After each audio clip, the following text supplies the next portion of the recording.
नमस्कार दोस्तों, मैं हूं ममता तिवारी और आप सभी का स्वागत करती हूं मेरे चैनल ममता जोई में। कैसे हैं आप सब, तो ये बताने के लिए कमेंट बॉक्स में हर हर महादेव ज़रूर लिखिए। तो चलिए, आज हम अपनी बहनों के लिए शिवरात्रि के दिन गठबंधन किस प्रकार से हम करेंगे, आप लोग पूछ रहे थे। और शिवरात्रि की पूजा विधि मैं पहले वीडियो में अपने डाल दी हूँ। अभी जस्ट पूजा करके मैं आप लोग को अच्छे से पूरे विधि विधान से दिखा दी हूँ, सरल विधि से कैसे हमें पूजा करनी है। तो वीडियो बहुत बड़ा हो जाता, इसलिए मैं इस वीडियो में दिखा रही हूँ कि गठबंधन हमें कैसे करनी है। अगर पार्वती माता की जो प्रतिमा है, अगर मान लीजिए शिवलिंग शिव जी के बगल में नहीं है, मतलब उनके पास में नहीं है, तो हम पूजा अर्चना कैसे करेंगे। आप लोग पूछते हैं, कई ऐसे मंदिर है ना जहाँ पार्वती जी बिल्कुल पास में नहीं है, और है भी तो बहुत अधिक दूरी पर है। तो हम दीदी किस प्रकार से गठबंधन करें, क्या करें। तो मैं सोची घर में आप लोग करेंगे, उससे अच्छा अगर मंदिर में कर लें तो और भी पवित्र और सही माना जाता है। लेकिन अगर आपको वैसा मंदिर नहीं मिल पाता है तो आप घर में भी कर सकते हैं। तो देखिए, मैं पूजा अर्चना, आप मेरा लास्ट वीडियो चेकआउट कीजिएगा, उसमें मैं दिखा चुकी हूँ। और ये अभी देखिए दीप जल ही रहा है। तो मान लीजिए कि अगर नहीं है पार्वती जी, तो हम गठबंधन फिर कैसे करेंगे, क्योंकि शिवरात्रि के दिन गठबंधन करना ना अति शुभ माना जाता है। तो सबसे पहले आप पूजा विधि अपना कर लीजिएगा। और उसके आगे मान लीजिए नहीं है पार्वती जी, तो आप ऐसे मिट्टी का ना, इस प्रकार से ना मिट्टी का, मैं देखिए मुझे यहाँ एक मिला छोटा सा टुकड़ा मिट्टी का, तो वही मैं दिखा दे रही हूँ। आप घर से और भी सुंदर प्रतिमा बनाकर ला सकते हैं और शिव जी के पास हमें रख देनी है। अगर बहुत दूरी पर हैं माता, तो भी, अगर पास में मतलब है ही नहीं मंदिर में, तो भी आप ऐसे इनके शिवलिंग के ऊपर ही माता पार्वती को यहाँ स्थापित कर दीजिएगा। मिट्टी से आप बना लीजिएगा, ठीक है। जिस भी प्रकार से आपको आता है। आप लोग पूछते हैं कि दीदी प्रतिमा किस प्रकार से बनाए, हमें नहीं आती है बनाने। देखिए, मुझे यहाँ मंदिर में ही मिला एक छोटा सा टुकड़ा, आपको समझाने के लिए बता दे रही हूँ। तो इस प्रकार से मान लीजिए माता पार्वती की प्रतिमा आप घर से बना कर लाइएगा मिट्टी का, और शिवलिंग के पास जल्दी तो रहता ही है, मंदिरों में बहुत अधिक भीड़ रहती है, आपको बहुत अधिक समय नहीं मिलता कि आप उतना सब नियम से कर पाएंगे, लेकिन जल्दी में ही चुपके से कर लेनी है, ज़्यादा शोर शराबा नहीं करनी है। तो मान लीजिए माता पार्वती की प्रतिमा है, आप इनको पहले तिलक सिंदूर लगा लीजिए। अगर पास में है तब तो आराम से कीजिए, लेकिन नहीं है उसके लिए मैं बता रही हूँ, ठीक है। तो पहले मैं माता को टीका कर लूँगी, आप घर से बना के अच्छे से ले आइएगा, ठीक है। और इनको तिलक 5 बार उस दिन इनका मांग भर दीजिएगा। माता को मान लेनी है, मन में मानो तो पत्थर भी भगवान है, और ना मानो तो वो उसका बात ही अलग है। तो इसलिए हमें मान लेनी है, मिट्टी से ही बनाकर माता की प्रतिमा तैयार कर लेनी है। और आप चाहे तो साड़ी से भी कर सकते हैं, आप चाहें तो धोती से भी कर सकते हैं। अगर आप वो भी आपके पास नहीं है, तो आप इस प्रकार के मौली का जो धागा है, इससे भी मतलब गठबंधन कर सकते हैं, लेकिन पूजा विधि होने के बाद ही कीजिएगा। तो कैसे करनी है, तो देखिए, सबसे पहले हम पीछे से लेंगे और माता को ना 5 बार कीजिएगा या 7 बार, जितना यहाँ मतलब पास में रख के करने से क्या होगा ना, कि आपका धागा भी छोटा नहीं पड़ेगा। आप लोग बोलते हैं दीदी धागा हमारा छोटा हो जाता है, फिर हम 2 ही बार कर पाते हैं।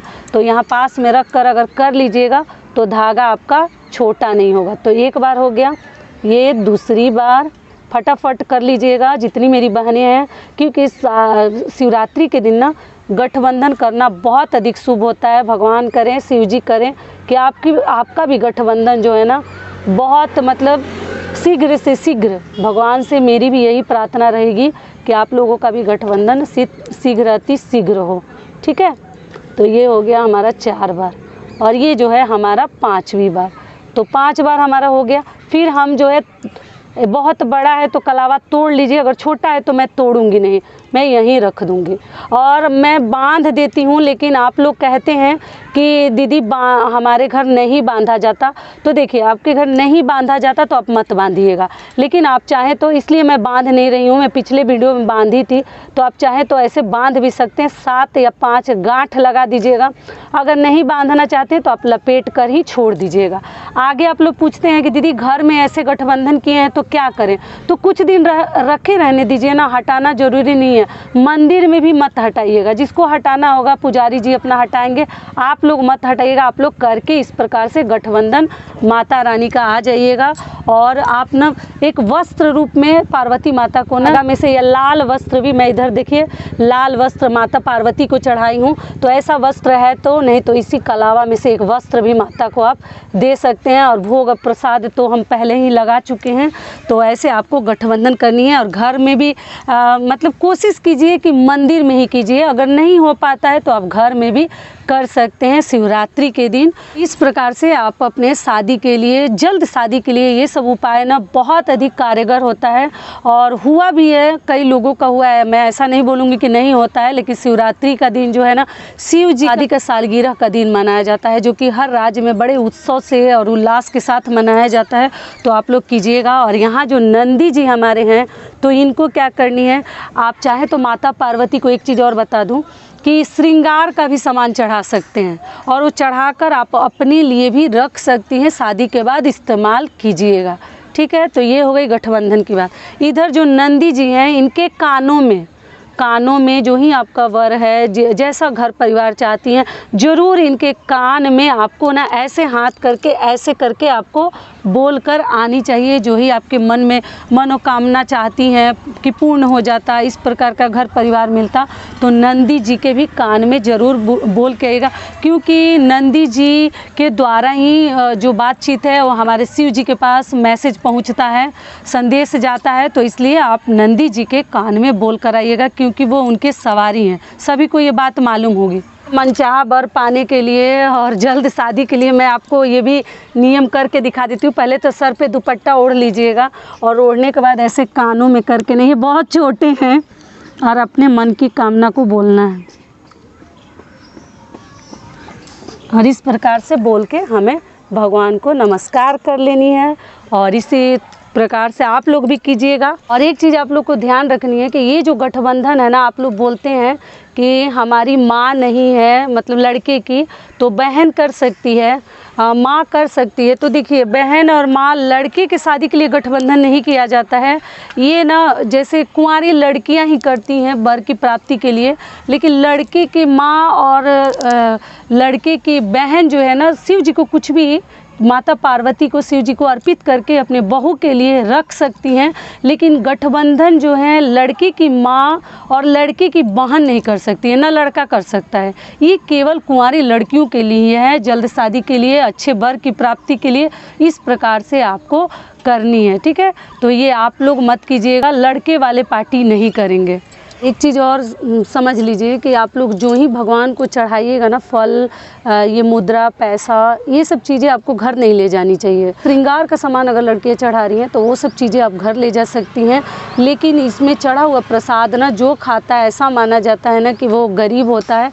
तो इसलिए कभी भी शिव जी को चढ़ाया वो प्रसाद घर नहीं ले जानी चाहिए, मंदिर में ही छोड़ देनी चाहिए। ठीक है।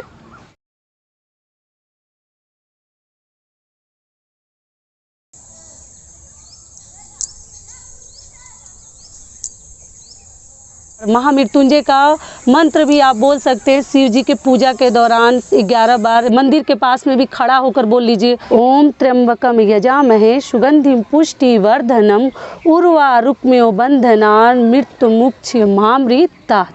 ऐसे करके आप 11 बार अपने हाथों पर ओम त्र्यंबकम यजामहे सुगंधिम पुष्टिवर्धनम उर्वारुकमेव बंधनान् मृत्युमुक्षयमामृतात्, ओम ऐसे अपने हाथों पे गिनती करते हुए 11 बार आपको बोलनी है मंत्र। ठीक है, तो हम शिव जी के लिए आरती भी कर दी हैं और सारे कुछ करके अब हम चल रहे हैं, भगवान को नमस्कार करेंगे। तो चलिए ऐसे भगवान को छू के हम नमस्कार करेंगे। भगवान तो यहीं तक का था हमारा वीडियो। आशा करती हूँ, उम्मीद करती हूँ कि इस वीडियो से जितनी मेरी बहनें हैं उनको बहुत अधिक लाभ मिलेगा, क्योंकि मैं पूजा करके भी दिखा दी हूँ। अपने लास्ट वीडियो में गठबंधन भी करके आपको दिखा दी, नंदी जी के कानों में भी बोलकर मैं आपको बता दी किस प्रकार से बोलनी है। तो इस वीडियो से मेरी बहनों को बहुत अधिक लाभ मिलेगा और आप लोग का मनचाहा वर आप लोग को जल्द से जल्द मिले। तो फिर मिलती हूँ एक नए वीडियो में, तब तक के लिए नमस्कार। स्वस्थ रहिए, सुरक्षित रहिए और जहाँ कहीं भी रहिए खूब खुश रहिए और प्रेम से बोलिए शंकर जी की जय।